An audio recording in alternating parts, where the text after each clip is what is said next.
Next week, Rachel Reeves is going to tell you a story. In this story, she will be painted as the heroic victim, a Chancellor battling forces outside of her control, the wicked Tories and the black hole they're somehow creating in the public finances long after they left office, Donald Trump and his tariffs, Brexit, an event which conveniently she has only become aware of, and of course inflation, which despite her best efforts keeps rising because of things other people are doing. This story is nonsense. The truth is that next week, Rachel Reeves is going to put up people's taxes to spend more money on benefits. Yep. Everything else she says is a smokescreen for this simple fact, a fact she cannot deny. Let me walk you through it. Earlier this year, the Labour government tried to bring down the welfare bill, a bill which under them is set to rise to £100 billion a year on sickness benefits alone. In opposition, they seemed to think this wasn't a problem. They arrived in office with no plan to cut spending. But last autumn, seeing that they were in a financial hole, they thought maybe they could find £5 billion of savings. Of course, nowhere near enough, but at least it was something. But when it came down to it, the Prime Minister and the Chancellor were no match for their left-wing backbenchers. They capitulated and ended up passing a bill that costs money instead. And Mel will talk about that in more detail. But in summary, Labour MPs created a new £5 billion hole in the Chancellor's estimates. And since then, we have had nothing but drift. Last week, we had the farce of the Prime Minister accidentally firing the starting gun on the race to replace him, shooting himself in both feet in the process. So now, instead of trying to make savings in the budget, we are seeing a rush of announcements to appease Labour backbenchers and try to shore up his position. Just a few months ago, Rachel Reeves was saying she couldn't afford to scrap the two-child benefit cap. Now it looks like it's becoming her latest U-turn. So far from bringing down the welfare bill, she's going to add another £3.5 billion to it. That's £8.5 billion she's going to have to find next week in taxes. More taxes to pay for more welfare spending. We need to call this out for what it is. Labour are raising taxes to pay for Keir Starmer's weakness on welfare. All this government is delivering is higher taxes and out-of-control spending. And nobody voted for this. The British public don't want higher welfare spending. They want people to be in work, providing for themselves. Keir Starmer has already broken his manifesto promise not to raise tax on working people with last year's jobs tax. That jobs tax has been passed to all of us through higher prices, lower wages, and lost jobs. Unemployment has gone up every single month since Labour have been in office. Instead of putting up taxes, they should be making savings. They should look at our plan, which we will happily share with them. We have already announced, as many of you know, how we would save £47 billion, including £23 billion from welfare. But they are going in exactly the opposite direction. Ever more spending, ever more welfare.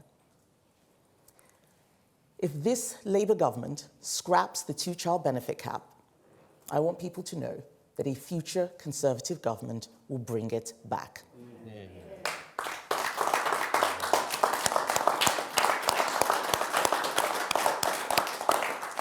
The cap makes sure people on benefits have to make the same decisions about having children as everyone else.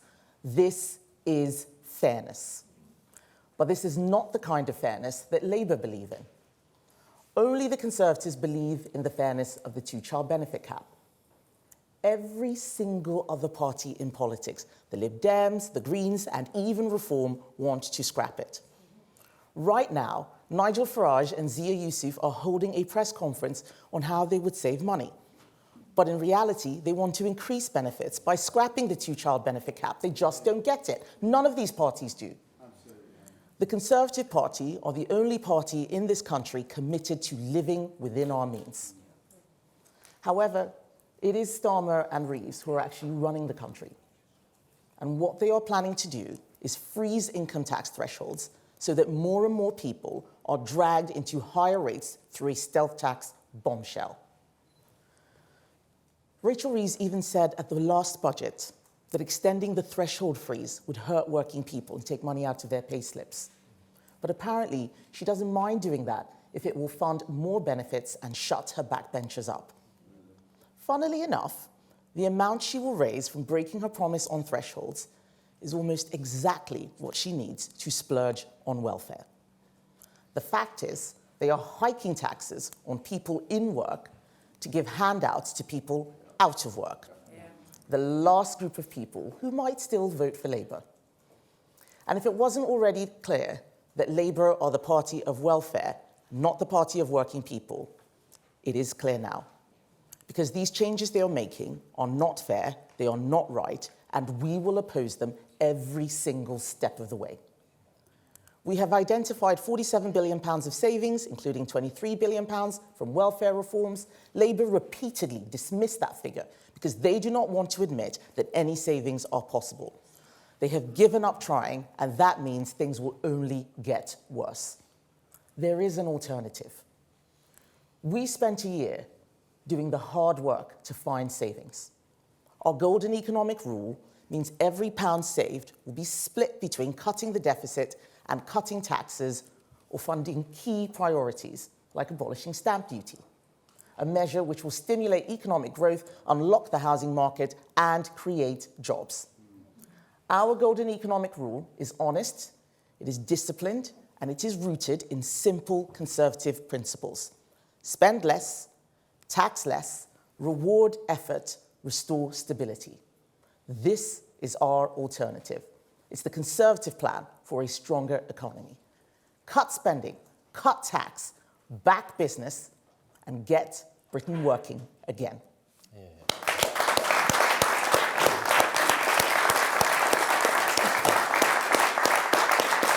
Thank you.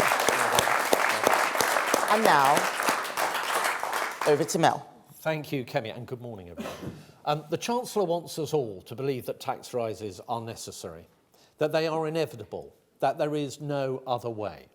That simply is not true. This budget is about choices. Rachel Reeves and Keir Starmer have shown when it comes to controlling the benefits bill, they lack either the inclination or the backbone to act. In the summer, Labour made a panicked and unfunded U-turn on their welfare changes, which has, as Kemi has set out, left a £5 billion black hole in our public finances. Let's be clear, even if those savings had been delivered, they would still have seen the benefits bill continuing to skyrocket. But incredibly, the government have now effectively ruled out making any further attempts at savings. The terms of reference for their review of sickness benefits say that it will be conducted assuming that spending is in line with the OBR's forecasts. If you look at those forecasts, you will see that the government is simply planning for failure. In fact, the latest numbers from March showed that spending on PIP alone would rise by almost 1/3 over the course of this Parliament. That's from £27 billion to £35 billion. That's in real terms. And that was assuming that Labour could make the £5 billion of savings, which they have now abandoned. Not only is this a colossal burden on the public finances, it is also trapping millions of people into a life on benefits when many can and should be working. We need serious and fundamental reforms to get people off benefits and into work, and to get the welfare bill back on a sustainable path.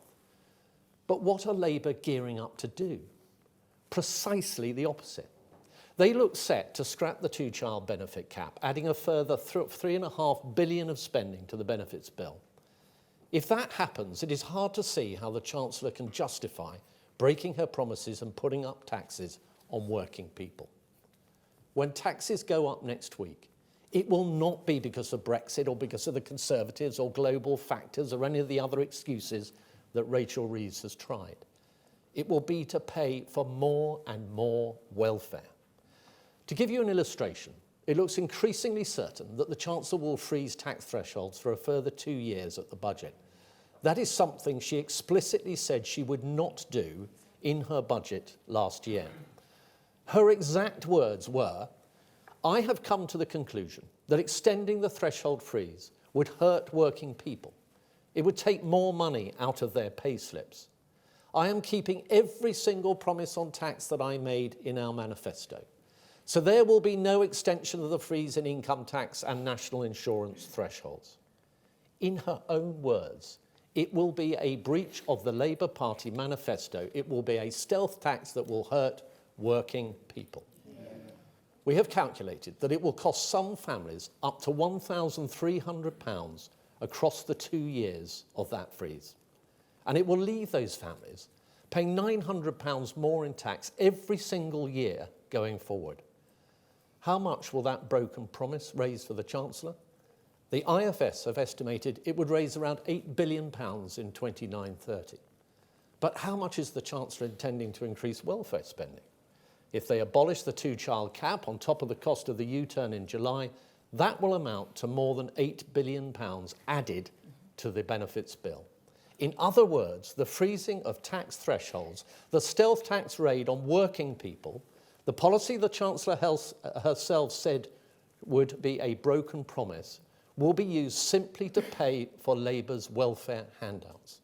Labour have totally failed on welfare, and your taxes are going up to pay for it. So I have a simple question for Labour today. Whose side are you on? Because the people who get up in the morning, who go out to work, who juggle a job with raising a family and make sacrifices, who do the right thing, those are the people who are hurting. They see their weekly shop getting more expensive. They see their energy bills rising. They see their jobs being destroyed. They see their local high streets being hollowed out. And they see their taxes going up. We're on their side. Those are the people we should be backing. And those are the very people who are paying the price for this weak and chaotic Labour government. Right. I think we got the message across. And now I'm going to questions from the media. Romilly Weeks from ITV. Thank you. These weekday press conferences are a bit of a reform specialty. In fact, they're running one right now too. Are you worried they're stealing all your oxygen? And secondly, on the asylum reforms announced yesterday, you said they're a step in the right direction. Does that mean helping the government get them through? So on press conferences, I have many press conferences. I'm glad to see you at one of them finally, Romilly. We have press conferences because we have things to say. We spent a year working really hard to make sure that our policies are robust and would stand up to scrutiny. That is not the same for reform, who wait for us to announce things, copy it, and then tweak it slightly. That is not going to work in government, as we are seeing with Labour, who refuse to do their homework and have now run into trouble. On asylum, yes, we will support them on sensible measures. But what I've been saying is that the Home Secretary has arrived where we were in 2023. The rest of our party is still in 2005. They're living in a different world. The Home Secretary knows that there is a small boats crisis. That crisis was not there over the last 14 years. It came in towards the end.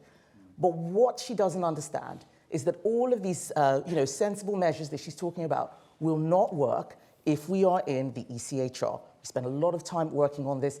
Our policy is to leave the ECHR because we have to, not because it's something that we just wanted to do.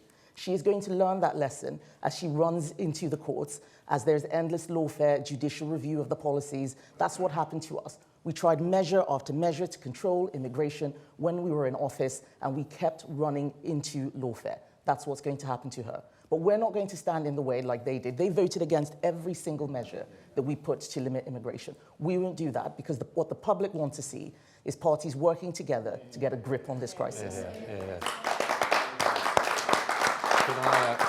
Can I just add, Yes, sure. very quickly on welfare reform, of course, a key distinction between ourselves and Labour and reform is on the two-child cap.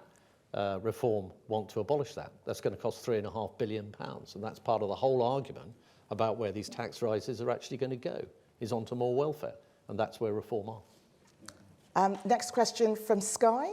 Sam Coates. Is Sam Coates here? Hi, Sam. Hello there. Today, figures from the ONS reveal that net migration hit 944,000 at its peak in March 2023, even higher than we thought before. How do you feel when you hear that the Boris wave was that big? Are you embarrassed? Is it shameful? Do you understand why the public struggle to trust you on this issue still? This isn't about my feelings. This is about what we're going to do to solve that problem.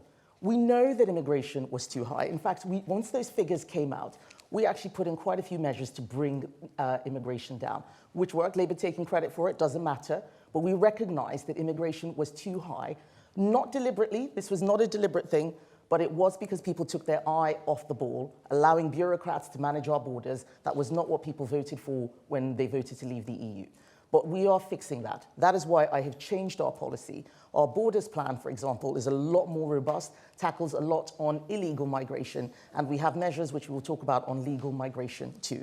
But the fact of the matter is that we're not going to get a grip on this issue unless, first of all, we leave the ECHR and we start to bring down spending, especially the spending that we have with benefits on foreign people living in our country.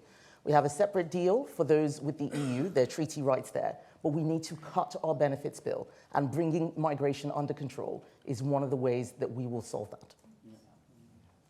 Catherine Forster from GB News. Thank you, Catherine Forster, GB News. As you've said, Nigel Farage is also holding a press conference at the moment. He's come up with £25 billion of savings, apparently, including ending universal credit payments for all foreign nationals, including EU citizens with settled status. What do you think of that proposal? And also, if I may, freezing tax thresholds, as you've said, is a tax rise on millions of people.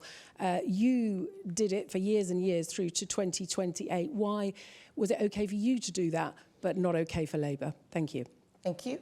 So you asked what we think of the idea of removing universal credit from EU citizens with settled status.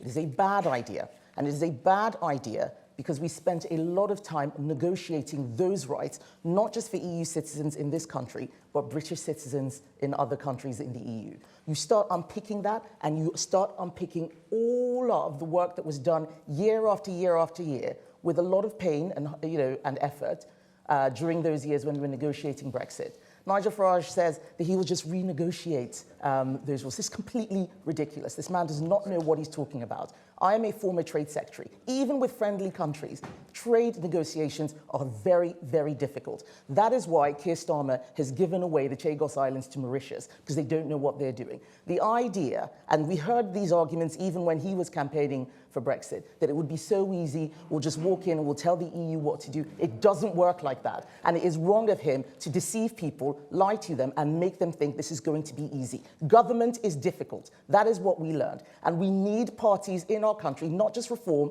but the Greens and the Lib Dems, to get a grip and start fixing the issues we have rather than living in La La Land. And on the point of tax thresholds, it was wrong to do that. I have said that taxes were too high under previous Conservative governments.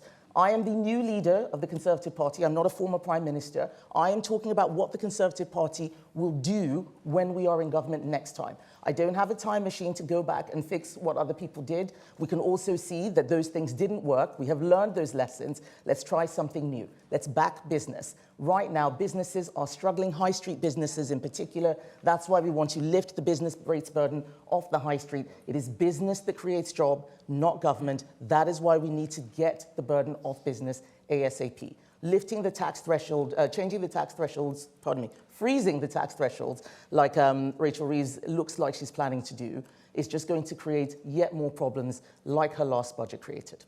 Thank you, Catherine. Just quickly on that. So I think there's a big distinction between what happened under us in government, which is that we faced huge inflationary pressures from the Ukraine-Russia war, which had to be dealt with. We had COVID, which shrank the UK economy by over 10% overnight. Yeah. And the response to that necessitated various changes, some of which were uncomfortable. What we're looking at here is something entirely different.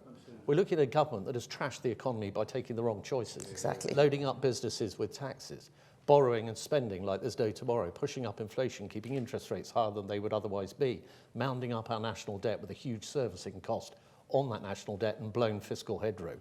That is how they've arrived at this place. And the key distinction also is if they do extend the freeze of these thresholds, that will be a clear breach of their manifesto commitment. Exactly. Mel said it a lot better than I did. This is why we are a team. Yes. Ryan Savey from The Sun. Thank you. You've been asked repeatedly by Sir Keir Starmer about reversing Labour's increase in employers' national insurance. Business is crying out for it. Will you reverse that decision to get growth going? Well, what Keir Starmer is asking me to do is clean up the mess that he is making. Every day, he makes an even bigger mess than he had the day before. We don't know what sort of problems we're going to be dealing with at the next election, so we're not writing that manifesto now. But there are some taxes that we know are damaging in and of themselves that we can get rid of. Yesterday, I was at a farming summit listening to farmers screaming about what the changes in APR are doing to them. Labour is destroying farming in our country right now. So we will reverse that, APR, we will reverse BPR. We've talked about abolishing stamp duty and so much more. On other things, we're going to need some time to look at how we fix the mess that Labour is making. We may have to do something really revolutionary. That's what we're working on. But I have promised that I'm not making any announcements until we have plans to back them up. That is my guarantee. We will think through every single thing we do. But we recognize that business has this problem. We know this. We're coming up with ideas and solutions to lift the burden on business. I don't know if you want to add to that. I think it's absolutely right, Kemi. I mean, the heart of our approach is fiscal responsibility, which means you simply do not make huge promises, even on areas like tax that we definitely want to be getting down 4 years out from a general election. We have seen with this government where that kind of approach leads, and we will have right at the heart of everything we do fiscal responsibility and living within Absolutely. But what business should be in no doubt. We want to reduce the tax burden on business. Exactly how we do that, we will explain nearer the time of the election. With the really damaging taxes, we've explained that we will get rid of them, but it's going to take time to sort out the mess that Labour is making. And we've also said, Kemi, that we will take 250,000 high street businesses out of business rates altogether, for example. Exactly. Nick Guttridge from The Telegraph. Lovely, thanks very much. Could I ask you one each? Mel, first, the 47 billion of savings, can you clarify, is that from public spending as it stands now, or public spending as it will stand after the election? In other words, if the Chancellor spends a load more money between now and the election, such as the two-child benefit cap, will you look to cut back the extra she spends and then the 47 billion? Or could the 47 billion actually just be used basically making savings on the extra spending that she does between now and the election? And Kemi, it's sort of related. Some economists are sort of predicting that at some point Britain might end up having to ask for some sort of international bailouts because the public debt is getting so big. Do you think it's possible for the country to avoid bankruptcy without cutting welfare? So on your first question, Nick, that is a figure, 47 is the end of the scorecard, which is 29.30. That is when that saving will be achieved and on the current forecast. Of course, you're quite right to point out that there are things that could change between now and the next general election on the spending and taxation side of the ledger, which is why we have built in a 50% golden rule, so that half of the money that we have allocated to tax cuts, over half of that will go to bringing the deficit down to give us that headroom so that we're able to make adjustments as we get closer. But clearly we cannot predict the state of the economy in 4 or 5 years' time. We will have to look at that at that time. Nick, you asked me, is it possible to avoid bankruptcy without cutting welfare? It's a simple question with a simple answer. No, it is not. You asked about an international bailout. I'm not sure that the IMF has enough money to bail out what this Labour government is piling up. We need to make sure that we avoid that disaster. Cutting welfare is a double whammy in terms of improving the economy. It gets people off benefits and into work, which means that they are paying taxes to the exchequer. That's the double whammy. That's why we're starting with getting people into work. We need to get Britain working again. And right now, what people are saying is that it doesn't make sense to work. I spoke to farmers yesterday who said it doesn't make any more sense for them to farm. They cannot make a profit. Last week, I spoke to companies in the oil and gas sector. They said they're being taxed 102% of their profits. It doesn't make sense to work. How can we continue like this? Get people off welfare, into work, let's help business, and then we'll grow our economy. The next question from Jason Gross, Daily Mail.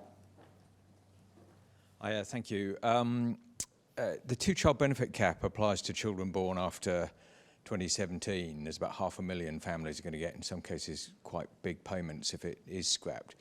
Are you going to start again in 2029 with a new cut-off date, or are you putting those families on notice now that you're going to wind it back to 2017, because otherwise the savings will take a long time to come through? And could I ask also, there were some comments, Kemi, about your faith overnight that have been interpreted as you saying cutting benefits is a Christian thing to do. Is that how you see the issue? So I'll start with the second question. I was speaking to a Christian audience. I was giving a speech to the Conservative Christian Fellowship, and not cutting benefits and allowing the welfare bill to spiral is not a Christian thing to do. We need to get people into work. Leaving debt for the next generation, piling up liabilities, is not a Christian thing to do. And that was a speech talking about how Christian values have helped shape this country, and we need to start living within our means again. That is something that I stand by. On the question of unwinding the changes that Labour makes to the two-child benefit, I think we are putting people on notice. We cannot afford this. If we keep allowing Labour to change the benchmark for where we are, we're never going to solve these problems. And actually, many of the problems we have now are because we did not unwind a lot of Labour's mistakes in 2010, and they continued. We should have fixed the mistakes that they made. That is a promise that I'm making now. Yes, yes. Daisy Eastlake from The Times.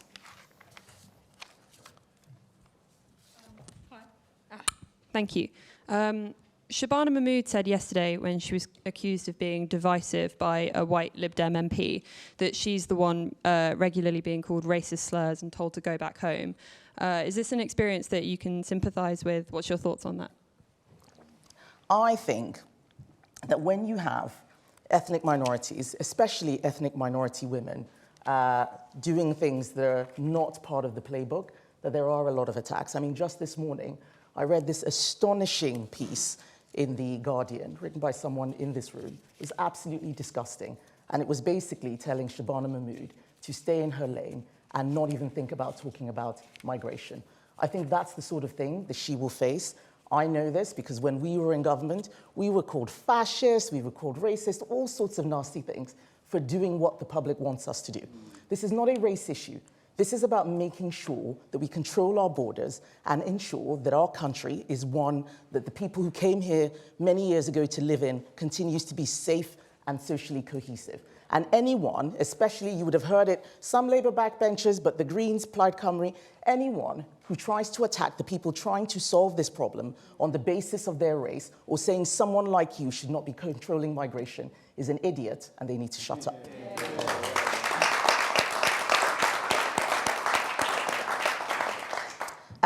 Ben Wright from the BBC, please. Thanks. Kemi Badenoch, a few weeks ago at the Conservative Party conference, your shadow Chancellor told a fringe that if he was in the Chancellor's shoes now, he would raise income tax. I think you said it would be the cleanest thing to do. How does that square with what you're saying today? Well, what you're forgetting, Ben, is that just before he said that, and correct me if I'm wrong, Mel, he said she should not be putting up any taxes at all. Yeah. But if he was a Labour person thinking and doing things in a Labour way, that's probably where she would go. I think that's my recollection of what happens. I don't mean to speak for Mel. But let's stop pretending that someone being asked a hypothetical question and speculating on what Labour will do is what we think they should do. Yeah. It is not.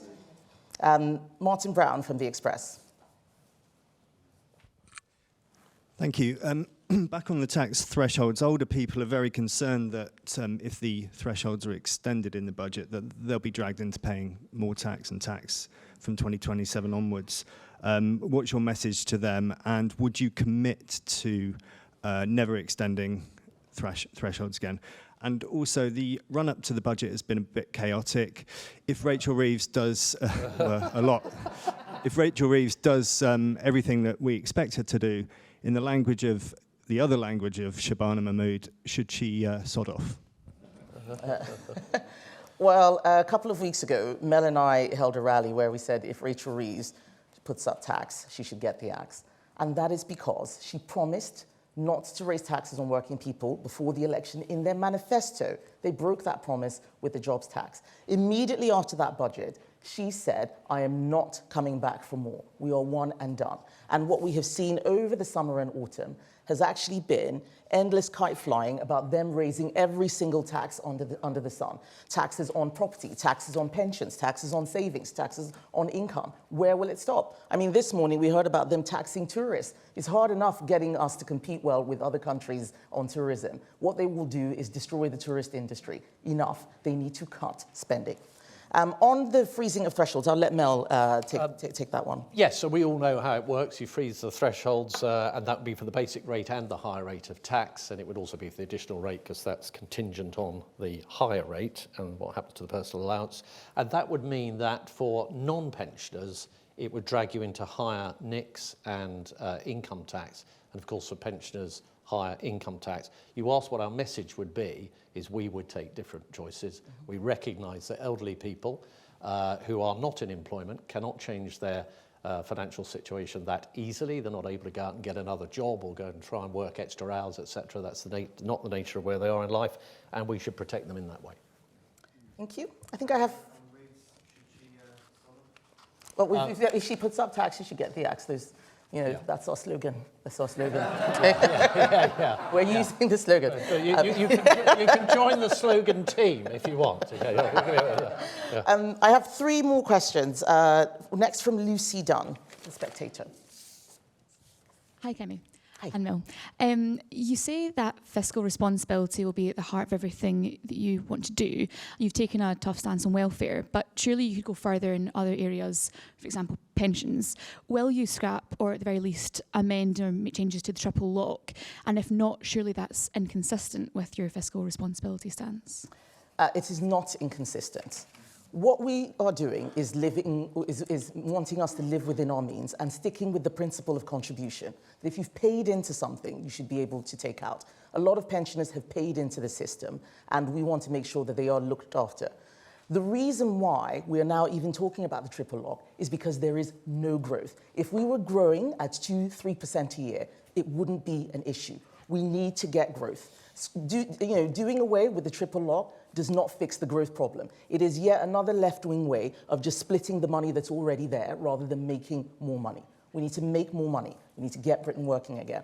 That is why we are starting with work. If you want growth and if you want to reduce the cost, the first place to start is by getting people off welfare. Starting with the triple lock is just doing something on the side without addressing the growth issue, which is the foundation of so many of the problems that we're dealing with now. Thank you, Lucy. Next question is Hugo Guy from The Eye. Thank you very much. Mrs. Badenoch, you've talked a lot over the last year about the mistakes that the Conservatives made in office. Do you now think that one of those mistakes was the austerity agenda and the way it was carried out? Rachel Reeves says this is one of the problems underlying the quote-unquote difficult decisions she'll make in the budget. Independent economists have pointed to certain things, in particular the failure to invest in the nation's infrastructure and also the underfunding of certain departments such as justice. Was it a mistake to go so far as David Cameron and George Osborne did? So you have to ask yourself, what is austerity? We spent more money than ever before during those years. How is that austerity? We need to actually be honest about what happened, which is that growth in the state continued even when Conservatives were in government. And this is one of the things that I do think was a mistake. We need to do even more. And let's be honest, increasing taxes on individuals is austerity. It is personal austerity for every single person who is having to pay more in tax and having less money to spend on their household. So let's be perfectly clear about that. What we need to do now is focus on growth. That's what will give us the money and the funding to deliver on infrastructure. Right now, we are living well beyond our means. Government needs to get public spending under control. Let's start with welfare. And finally, I have Mary Novick from the FT. Hello, I'm in the corner. Can you explain one more time, perfectly clear, why Rachel Reeves would have to go if she puts up taxes? I'm very happy to, because if she puts up tax, she should get the axe. What she said before the election was that she would not put up taxes on working people. She wouldn't tax income. She wouldn't tax all of the things which impacted working people. She broke that promise in the last budget. And so many of the problems we are seeing now are because of the last budget. Unemployment has risen every single month since Labour came into office because of the jobs tax. We are taxing businesses so much now. We're taxing businesses so much now that they are just giving up. If she comes back for more taxes without having serious cuts in public spending, especially on welfare, then she's going to ruin our economy. She will also be breaking the second promise she made, which was that she would not be coming back for more taxes, that it would be one and done. If we can't trust the words that the Chancellor is saying, then what is the point of her being there? Let's get someone who actually knows how to run the economy and put us all out of this misery. All right. Does anyone else from the business audience have a... Tim Stanley? Yes, fine. Yes.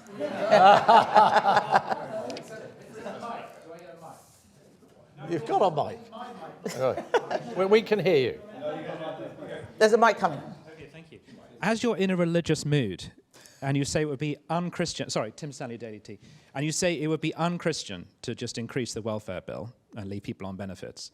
In 2018, a group of bishops wrote to the government of the day to say it is a grave concern that there are likely to be mothers who, because of the child benefit cap, will face an invidious choice between poverty and terminating an unplanned pregnancy. Yeah. One of those bishops is now the Archbishop of Canterbury.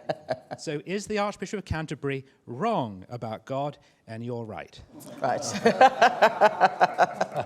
Well, the comment was not about God that I made on leaving liabilities for the next generation. But it has been very interesting to see the Church of England stray into politics very frequently. They used to say that the church was the Tory party at prayer. Certainly in 2018, I often felt that it was the Labour Party at prayer. But let's be honest, the spending which is going on right now is off the scale. £100 billion in health and sickness benefits. I'm very happy to send the Archbishop of Canterbury a briefing with the facts, but also I think it's worth reminding people what it is we're talking about here with the child benefit cap. We're not talking about child benefit. You can have child benefit for as many children as you have. We are talking about the additional child benefit that you get on universal credit, which is limited to 2 people. That's all we're talking about. But if we keep this spending going, I'm afraid we are going to go bankrupt. We're not following principles. We will be living well beyond our means, and there isn't going to be any money for those people who are in need if we go bankrupt. That is the fundamental point, and that's the point that I want to leave the audience with today. That if we go bankrupt because of the changes which Labour are making, increasing welfare spending, then there's not going to be any money for any welfare for anybody at all. We need to get a grip now. That is the Christian thing to do. It is the right thing to do. It is not about religion. It is about following the right principles, doing the right thing. Living within our means is a universal policy. It's not just Christians who believe it. Any right-thinking person understands that if you don't live within your means, you're going to run out of money. And it is only the Conservative Party, who is still acting in a way that is going to make sure there's going to be something left for our children. Thank you, everybody. Well done. Thank you. Well done.